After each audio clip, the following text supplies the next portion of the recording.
So where's that project I gave to you? Come on, you've not finished. Come on, I can't believe this. After 2 weeks, Metonga. Is this how life is? How many times will I tell you? Imagine. Come on, go back to your office. When your professional habit stinks, you start sinking in your profession. So whether you work with a large corporate or you work with a startup, your work habits determines if you will get to the top and gain the attention of leaders. Bad work habits smells like rotten egg and chases leaders away from you.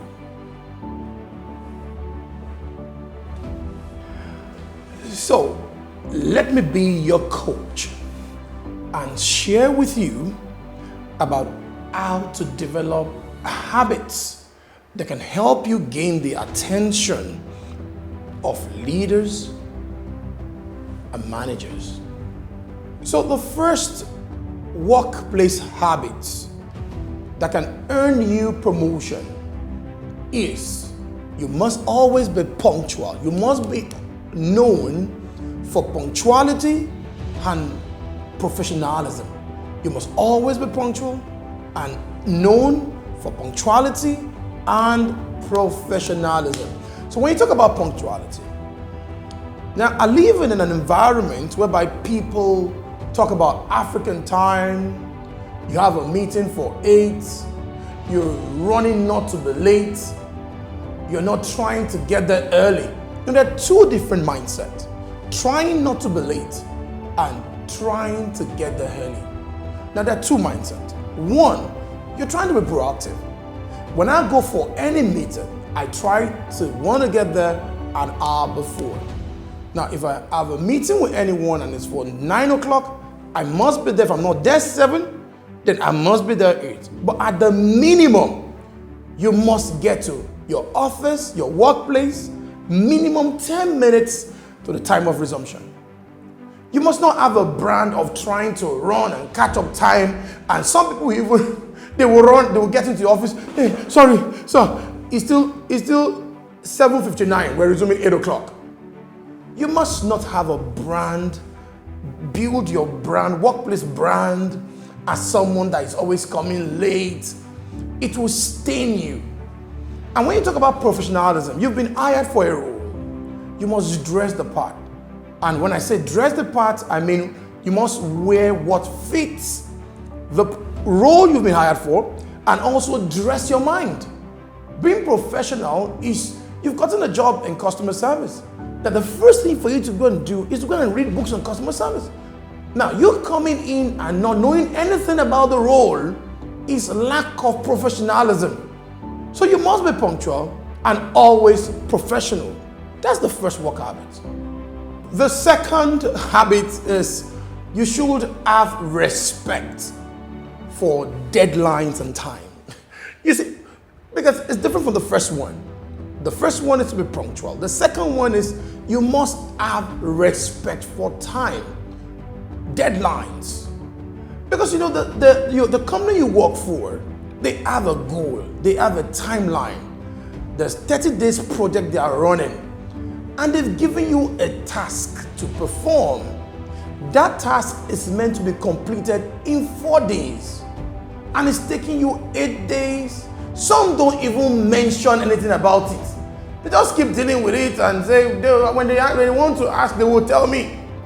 It stings you because you kill the trust of executives and they cannot depend on you. In fact, I call it a sin to management, a sin to your colleagues, a sin to your organization when you cannot meet deadlines. And it's because since school days, you've been struggling with deadlines. We call it the student syndrome, whereby all your projects is always almost late. You don't stick to even things that pertain to your life.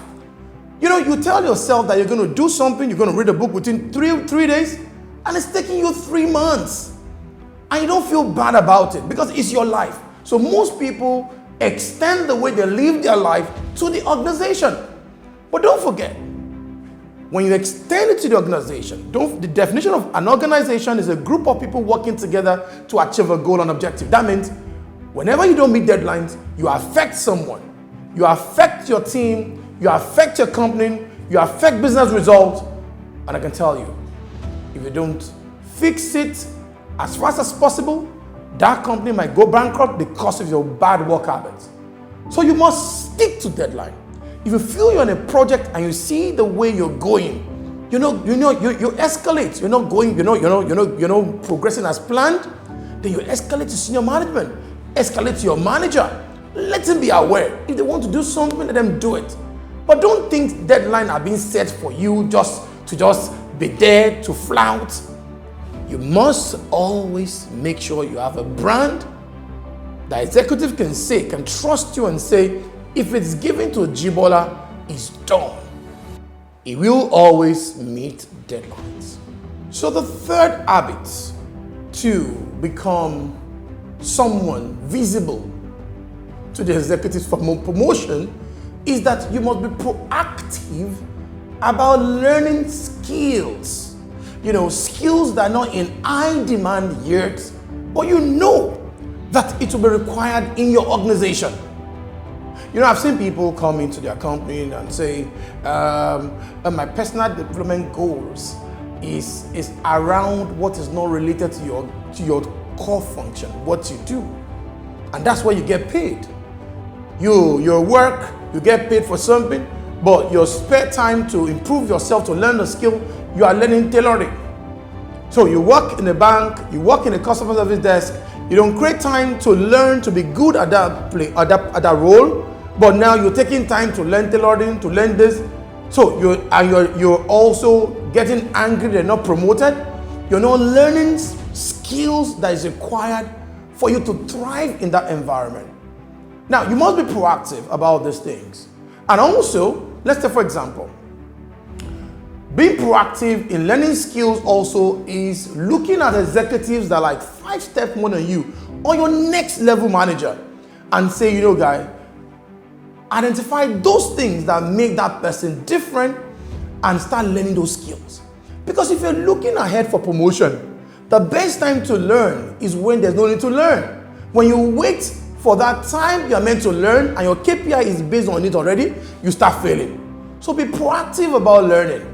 Though we live in an environment, people would say, if you want to keep something from a black man, you should keep it in the pages of the book. And we should say no to that. Because black men are not illiterate. Black men are turning the world around. So be deliberate. And this is about, you know what the company is going, the organizational goals. Start looking for areas to learn, to make you shine. You see, you shall know the truth and the truth will set you free. So be proactive about your learning. Don't wait. Because whenever they say everybody should now start learning this, it now becomes, what can I call it? Where I came from, they call it quantum. It means everybody knows it. Nothing separates you again. So you must always look for the nose edge. When you talk about nose edge, I remember 2 guys that were running years ago and everybody was almost winning the race. They were carrying the leg, 1, 2. As they wanted to hit the touch line, their air went the same way, boom. But as they were coming up, one person's nose was longer. And that's the reason why that person won the competition. So be proactive to learn skills that will give you the nose edge in the workplace. The 4th habit of someone that wants to be visible to management is you must always anticipate needs in the workplace. Because we have eyes and nose and head, we have everything to perceive needs. You don't have to be told. When you wait to be told, then I call you wheelbarrow. They told you, you are like, they automate you. So they tell you to do this, then you do it. That's a sin. Then why are we humans? Why are we not machines? The reason why we're machines, we're humans, not machines, is to be able to anticipate needs. To think about what should have been done and be ahead of it. Don't be the person that's until they tell you what to do, then you now do it. You know, I say, hey, but I usually do everything they tell me to do. You anticipate needs because you understand the strategic goals of the company. Now, I can tell you, if you don't understand the goals, the vision, the mission, the values of your organization, you are a goat. Anyone that doesn't understand the goals of a company, what they want to achieve, cannot anticipate needs. You'll be walking like a robot. You'll be walking like a wheelbarrow because you cannot think. You don't know where they are going. So imagine you took Uber. The way you're going is, I don't know where I'm going. Some people have taken organizational Ubers and they are there wondering where the company is going. Then there's no way you can take initiative because you lack direction, you lack focus, you don't know where to go. It's a sin.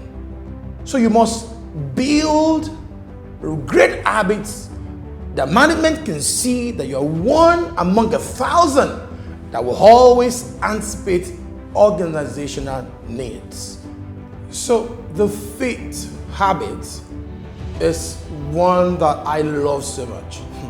Honestly, when I finish this, you will really appreciate what I want to teach you now. Very important.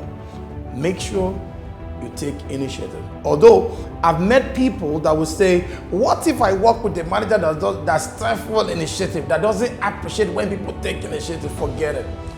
All managers love to work with people that have brain.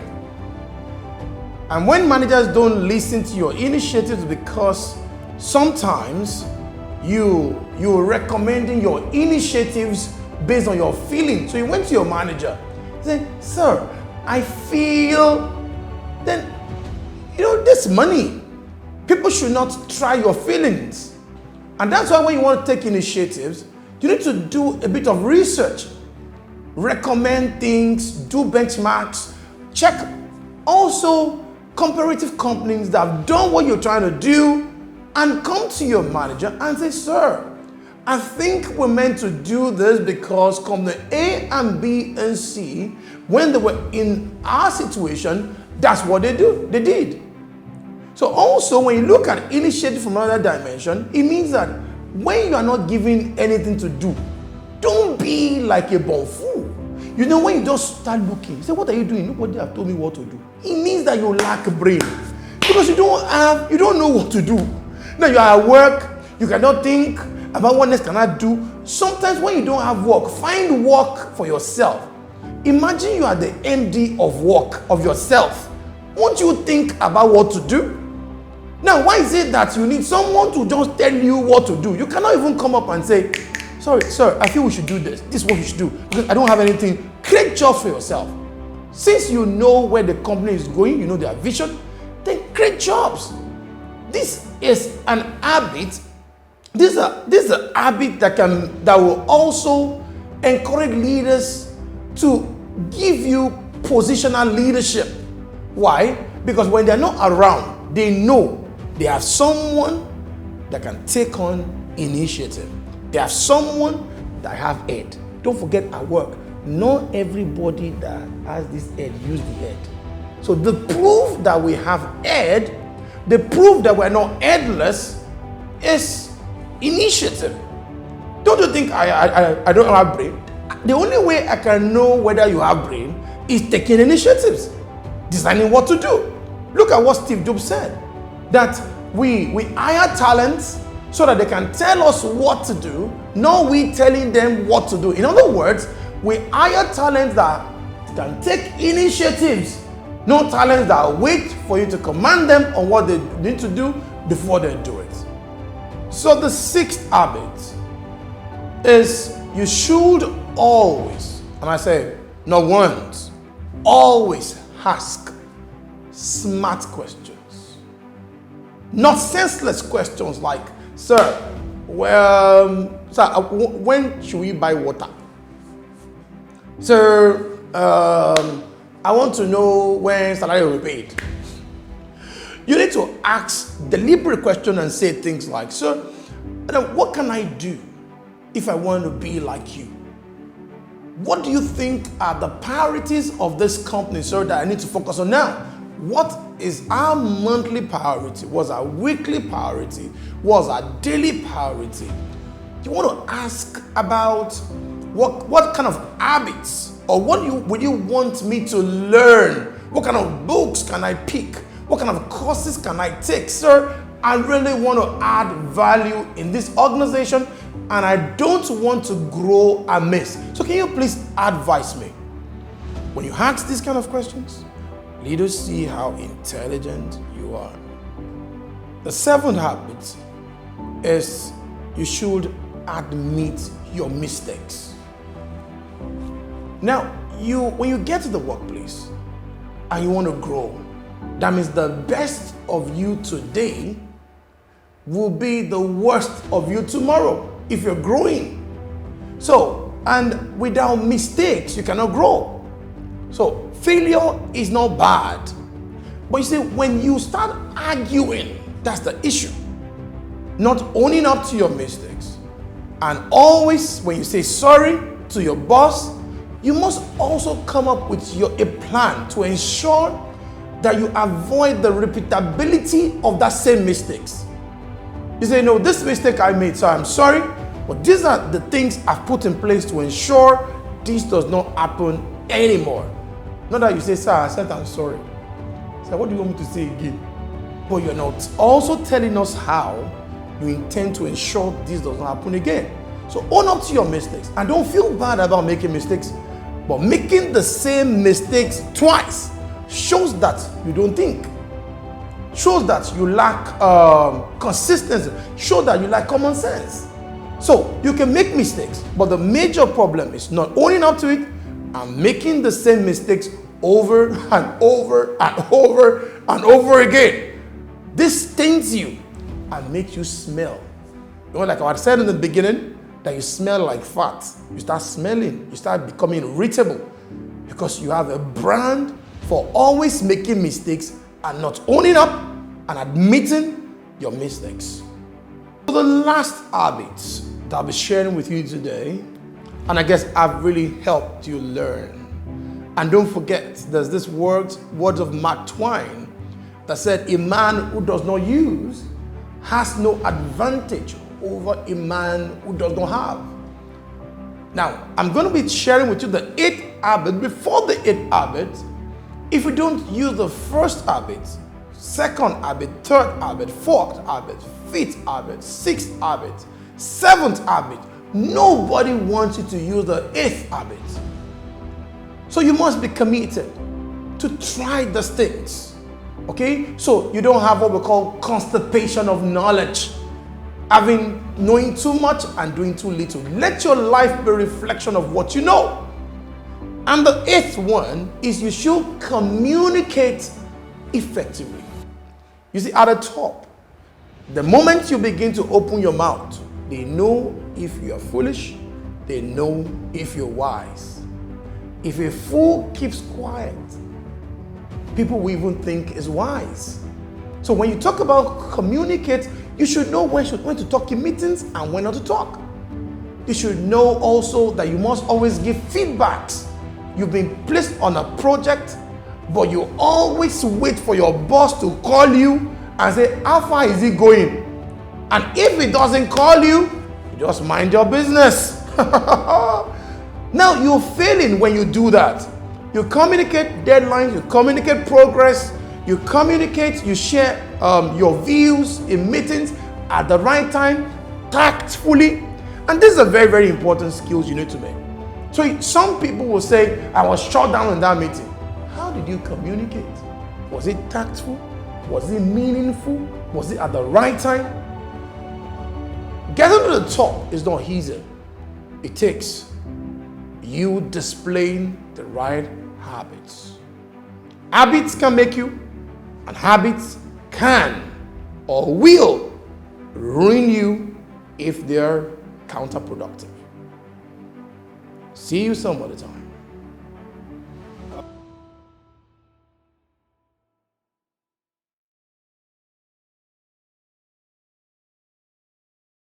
Seed Academy, empowering people.